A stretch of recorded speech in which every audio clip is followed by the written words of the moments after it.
De l'Évangile de Jésus-Christ selon saint Jean. En ce temps-là, au cours du repas que Jésus prenait avec ses disciples, il fut bouleversé en son esprit, et il rendit ce témoignage.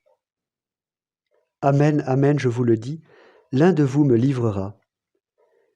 Les disciples se regardaient les uns les autres avec embarras, ne sachant pas de qui Jésus parlait.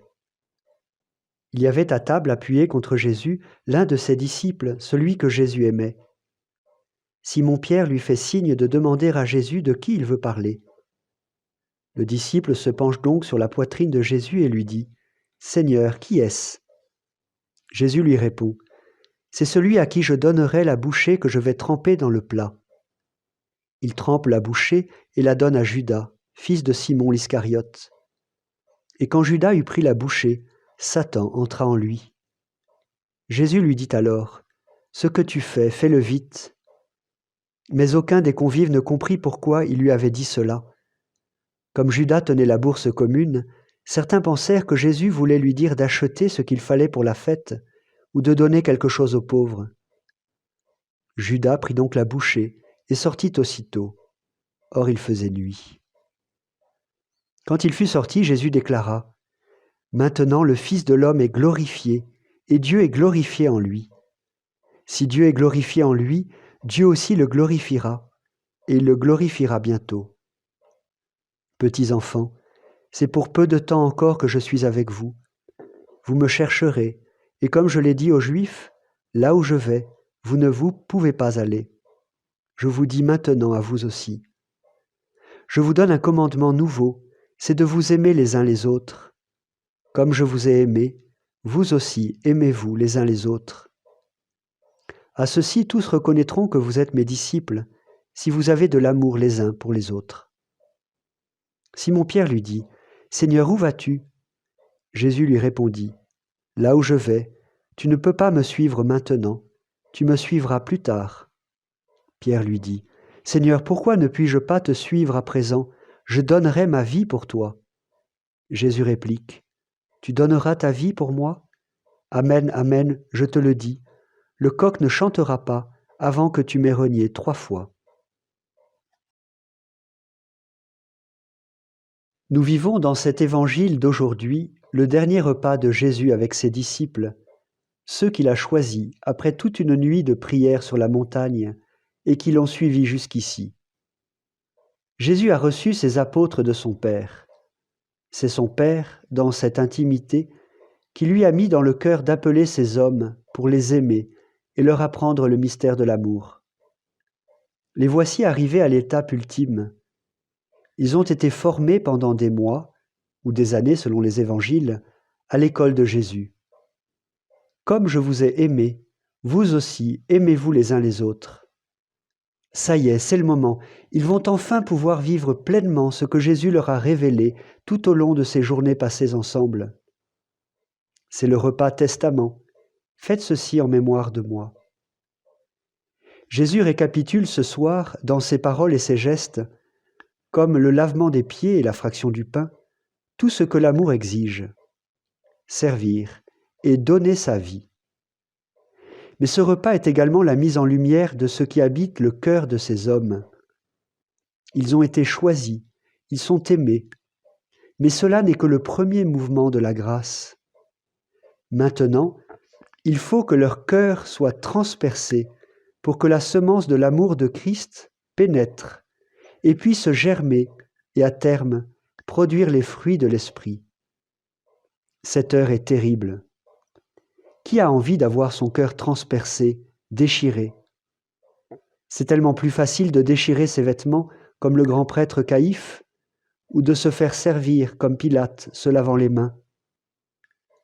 Jésus, lors de ce repas, met donc en lumière là où ses apôtres en sont. C'est l'heure de vérité. 2 exemples nous sont offerts. Judas tout d'abord. Judas aime l'argent, et il va donc monnayer l'amour en le vendant aux grands prêtres et aux scribes, aux savants et aux hommes de pouvoir. Ils en feront bien quelque chose s'il leur vend l'amour fait cher. Ces hommes religieux vont bien obliger Jésus à révéler la puissance de l'amour. Et c'est bien ce qui va se passer. mais d'une manière totalement inattendue, imprévisible, qu'aucune pensée humaine ne pouvait concevoir, sur une croix, en versant son sang. Pierre, quant à lui, est confiant dans sa propre puissance d'amour.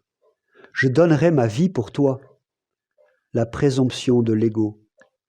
Comme si l'amour d'un homme était capable d'engendrer l'amour, tel que Jésus nous le révèle et nous le livre. Non, l'amour humain de Pierre flanchera devant de simples servantes. Il montrera piteusement sa limite dans ses facultés comme dans sa durée. Le coq ne chantera pas avant que tu m'aies renié 3 fois. Ce reniement sera une simple mise en vérité. Je ne connais pas cet homme, ou pour le traduire autrement, non, je ne connais pas cet amour. En cela tu dis vrai, Pierre, car comme Jésus te l'a dit, personne ne connaît le Fils sinon le Père et celui à qui il veut le révéler. Ou encore, ce ne sont pas la chair et le sang qui t'ont révélé cela, mais bien mon Père qui est aux cieux. Pendant tout ce repas, on assiste donc à beaucoup de quiproquos, d'erreurs d'interprétation quant aux paroles de Jésus, aux gestes de Judas, à l'annonce de la glorification, au lieu où Jésus doit aller. Les apôtres comprennent tout de travers. Rien d'étonnant à cela. Ils n'ont pas encore un cœur déchiré, et ils n'ont pas encore reçu l'Esprit Saint.